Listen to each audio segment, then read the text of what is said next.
Level 1, the grind. You are 22 years old, and you have $340 to your name. Rent is due in 6 days, and your laptop fan sounds like a dying animal. You dropped out of your comfortable career track to build something of your own. Everyone at Thanksgiving already asked how the startup is going. You told them it is going great. It is not going great. To pay bills, you take a job nobody brags about. Every Thursday, you walk into a parking structure and collect cash envelopes from level managers. It is boring, it is a little sketchy, and it pays better than retail. The guy who hands you the stack never smiles. You do not ask why. You count it twice in your car before you drive off. Some weeks it is $300, some weeks it is $800. You do not love the job. You love what the job buys you, time. On the side, you rent out an empty training room by the hour. You sweep the floor yourself before every session, so the client thinks you have staff. You do not have staff, you have a broom and a dream. Between the cash runs and the room rentals, you scrape together a real budget. Not a comfortable budget, a survive and build budget. You keep a note on your phone that says one line, "Do not quit yet." You read that note more nights than you would like to admit. Most people would call this rock bottom, you call it Tuesday. You have a theory nobody else believes in yet. You think a piece of software you are building could actually change how a whole industry works. You have zero proof. You have a prototype held together with tape and stubbornness. Every dollar from the cash job goes into a folder labeled runway.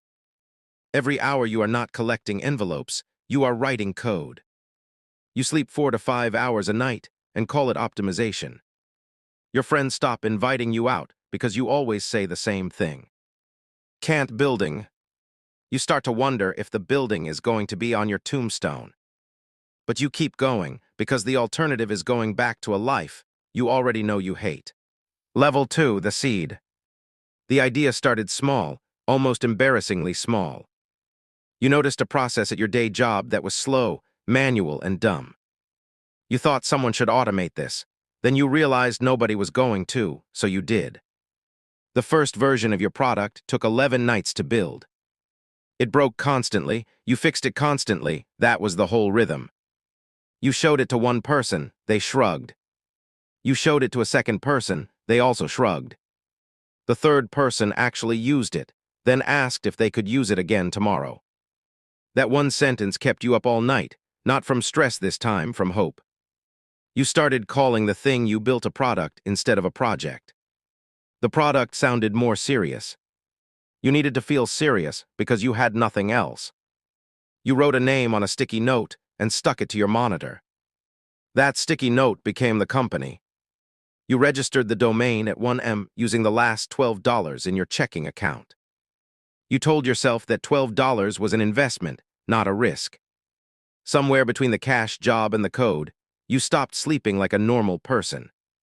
Your calendar had 3 categories: envelopes, code, and please work. You started every morning the same way, checking if anyone new had signed up overnight. Some mornings the number was 0. You learned to survive 0. Some mornings the number was 1. 1 felt like winning the lottery. You built a landing page yourself because you could not afford a designer. It was ugly. It worked. Ugly and working beats pretty and imaginary. You posted about it online and got exactly 4 replies, 2 of them spam. The other 2 replies were people asking real questions. You answered both personally. You learned fast that in the early days, you are not a founder, you are support staff. You answered emails from a coffee shop between cash collection stops. Nobody watching you would have guessed you were building a company. You looked like a guy running errands with a duffel bag full of cash. In a way, that is exactly what you were, except one of the errands was your future. The seed was planted. It had not grown yet, but it was alive. Level 3, the doubt. Then the slow part started, the part nobody puts in the highlight reel. Weeks went by where nothing moved. No new users, no new money, no new anything. Your bank account dipped below the number that used to scare you. Then it dipped below the number that used to really scare you. You picked up an extra cash collection route just to keep the lights on. You started skipping meals you used to consider normal. Not dramatically, just quietly. A smaller grocery list, a shorter receipt. Your parents asked when you were going to get a real job. You told them this was the real job. They were not convinced. Honestly, some nights, you were not fully convinced either. You applied to a normal job as a backup plan, just in case. You got an interview, you almost took it. You sat in your car in the parking lot before the interview and asked yourself one question. If you took this job, would you regret it in 5 years? The answer was yes. You canceled the interview from the parking lot.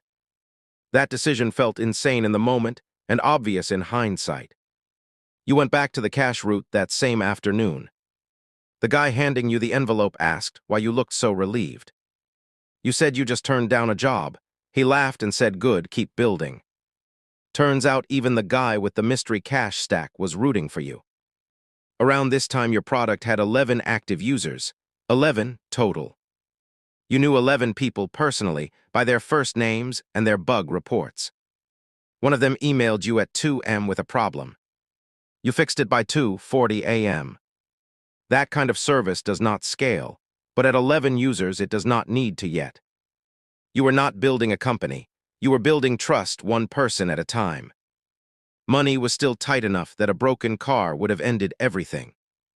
Your car did, in fact, start making a new noise. You ignored it. Every week you almost quit was also a week you shipped something new. That contradiction became the actual engine of the whole thing. Level 4, the break. Then, on an ordinary Tuesday, an email landed that was not ordinary at all. A small company wanted to pay for your product, actually pay with actual money. You read the email 4 times to make sure you were not imagining it. You waited an hour to reply so you would not sound too excited. You failed at that. The first payment was small. It was also the first proof that strangers valued your work. You printed the invoice and taped it next to the sticky note with the company name. That was the moment Can't building started sounding a little less permanent. Word spread slowly, the way it does when something actually works. One paying customer told a friend. That friend told a coworker. You did not run ads. You could not afford ads. You ran on word of mouth. Every new sign-up got a personal email from you, the founder, the cash collector, the everything. You still worked the parking structure route, but the envelopes started to matter less. For the first time, the product money was catching up to the side hustle money. You remember the exact week they crossed. You wrote the date down. You did not celebrate loudly. You just breathed a little easier. You started saying no to some of the training room rentals on purpose. Time was becoming the scarce resource instead of money. That is a good problem. You hired your first contractor, a part-time developer, paid from real revenue. It felt strange to pay someone else when you were still counting your own pennies. But you understood that growth needed more hands than just yours. The product got faster, cleaner, more reliable, because now 2 people cared about it. Customers started renewing instead of just trying it once. Renewals meant something trying once never could. It meant they trusted you with tomorrow. You started sleeping 5 hours instead of 4, a wild upgrade. You still kept the do not quit yet note on your phone. You just stopped needing to read it every day. One evening you did the math and realized you could stop the cash route entirely. You did not stop right away. Old habits and old fears are stubborn. But you finally saw the exit sign on the side hustle for the first time. The break had not made you rich. It made you believable to yourself first, everyone else second. Level 5, the climb. With one thing finally working, you doubled down instead of relaxing. You rebuilt the ugly landing page into something that actually looked like a real company. You rewrote the product from the ground up, using everything you had learned the hard way. Customers noticed, new signups noticed, even your parents noticed. You finally told them the real revenue number. They went quiet, then proud. You hired a second person, then a third, then you stopped counting hires and started counting teams. You moved out of the coffee shop and into an actual office, small but real. You kept the original sticky note from the monitor. It now hangs framed on the wall. New employees ask about it. You tell the whole ugly, broke cash envelope story every time. You want them to know the company did not start polished. It started desperate and determined. Revenue kept climbing, slow at first, then in a way that surprised even you. You stopped checking your bank balance out of fear and started checking it out of curiosity. You upgraded your car, the one that used to make the concerning noise. You did not buy anything flashy. You bought reliability. That is what Broke taught you to value. Investors started reaching out, the same investors who never returned your emails a year earlier. You took some meetings just to see how it felt to be the one being chased. It felt good. It also felt a little unreal, like watching yourself in someone else's story. You closed a funding round on terms you actually liked, not terms you were desperate for. That difference, wanting the deal instead of needing the deal, changed everything about how you negotiated. You paid yourself a real salary for the first time in company history. It was not enormous.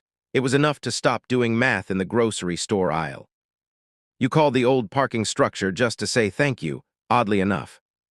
The manager who used to hand you the envelope said he always figured you would make it. You asked him how he knew.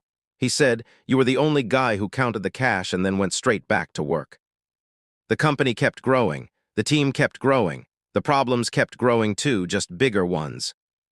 Bigger problems, it turns out, are a privilege. You would rather have big problems than no problems. You started mentoring other broke founders who reminded you of yourself 2 years earlier. You told them the same thing every time. The boring side job is not the enemy, it is the bridge. You never once told them to skip the bridge. You told them to build fast while crossing it. By the time your product hit real scale, almost nobody remembered the cash envelope years. You remembered. You made sure you never let yourself forget. Level 6 made it. A few years later, you sit in an office that has your company's name on the door. The sticky note is still framed on the wall, a little faded now. You employ dozens of people who have never once had to count cash in a stairwell. That is exactly how you wanted it. You wanted your struggle to be their stability. Your product runs quietly in the background of businesses that never think about how it started. They just know it works. They have no idea it was built on 4 hours of sleep.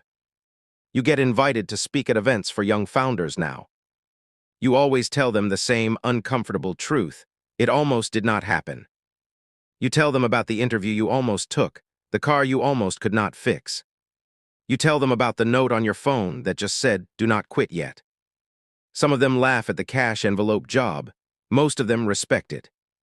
You explain that the job was never the point. Buying yourself time was the point. You made it, but not the way it looks in the highlight reel version of this story.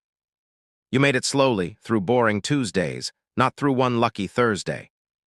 You made it because you kept the lights on long enough for the real thing to work. Money stopped being the scoreboard a while ago.